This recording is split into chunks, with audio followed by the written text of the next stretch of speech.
then you reapply the product again. I'd like to use your product on my hair. Great. I have some in the car. Sure, go get it. I'll be right back.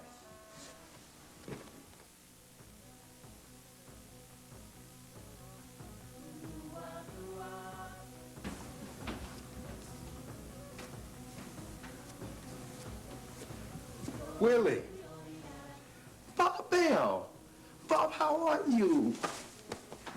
Finding yourself, Glad to see you, man. The neighbors miss you. Just back a couple of days. Good. When did you get back from Africa? Just back a couple of days ago, me and the family. Good, good, good.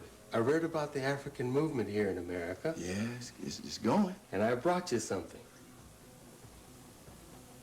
It's an African comb. But it's so different.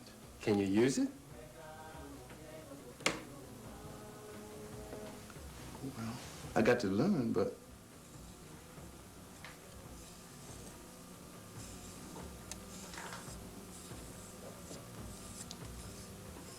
It works.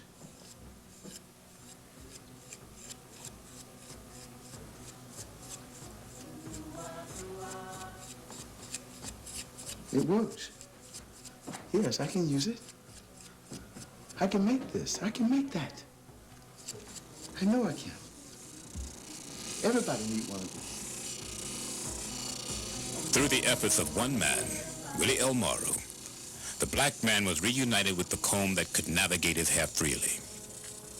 Thus, when the Afro hairstyle became popular as an instrument for expressing his new black pride that radically changed black thinking in the 60s, he had a comb that would allow him to artistically care for it.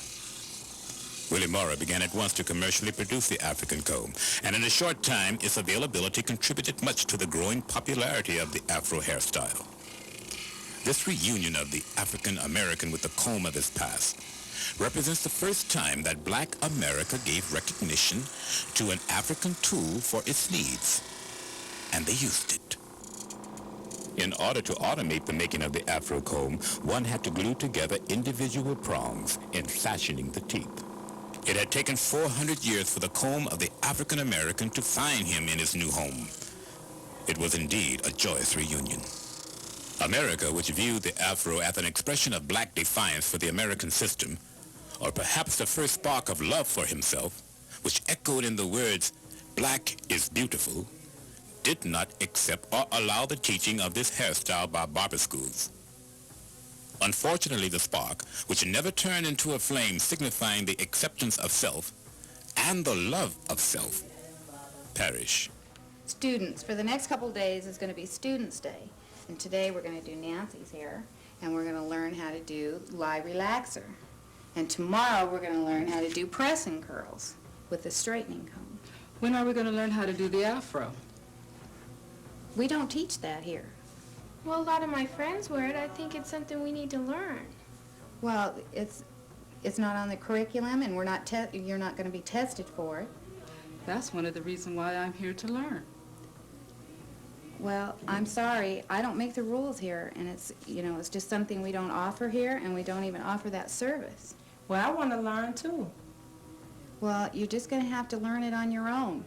Blacks, unlike white hair care specialists, who tend to promote trends, have had to create totally new processes from scratch, including the cold wave curl, formulated by Willie L. Morrow.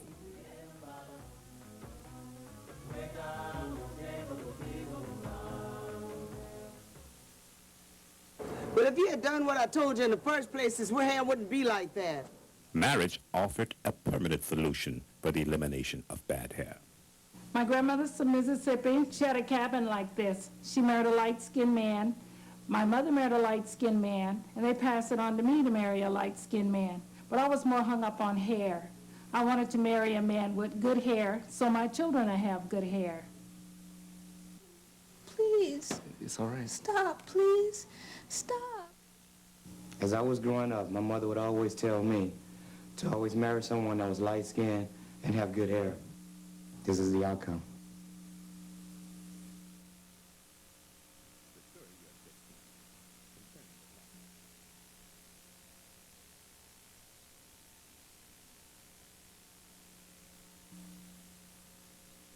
The story you have just seen concerning the black experience in the planting and growth of the inferior seed to maturation was done with the purpose of insight and thought, and not tempers. Much of the misery that afflict black America today is due to their reluctancy to uproot the progeny of the inferior seed.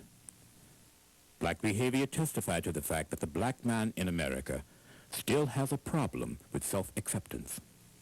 His inability to love himself manifests itself in a variety of ways. For example, his desire to marry someone with good hair, light skin. The tension created for parents by having siblings in the home of different complexions. The reluctancy of black women to expose themselves to high humidity, such as found in swimming pools, due to the reversion of treated hair, returning to its natural state.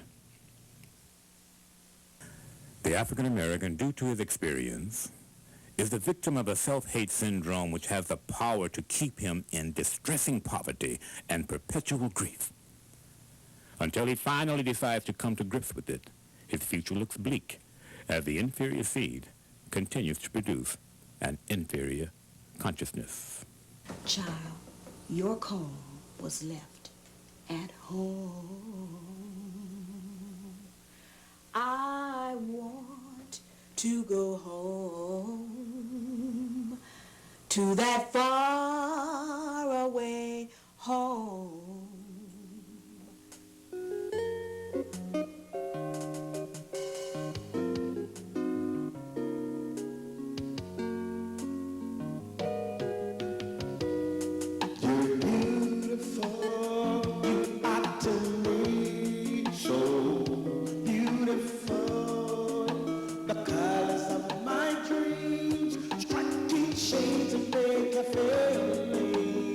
Bronze and ebony, so beautiful. Yes, you are. You're beautiful. Heaven knows, so beautiful. It's in your skin that glows like a fine sultry summer sky lit by a million stars. Beautiful, yes you are. The seven natural wonders of the world appears in beauty next to you, my girl. Masterpiece of fascinating art, perfection on parade. Look what God has made. He's made you beautiful from head to toe, so beautiful and lovely to behold. Your naturalness keeps arresting my attention, does it so? Yes, beautiful, yes you are. You're beautiful, my African queen, so beautiful. You live in artistry, your hair, your smile, your nose, your style speaks so clear to me. Beautiful, yes you are. You're beautiful the way you are.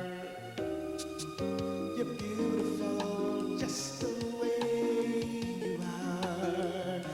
I wanna say, girl, stay the way you are.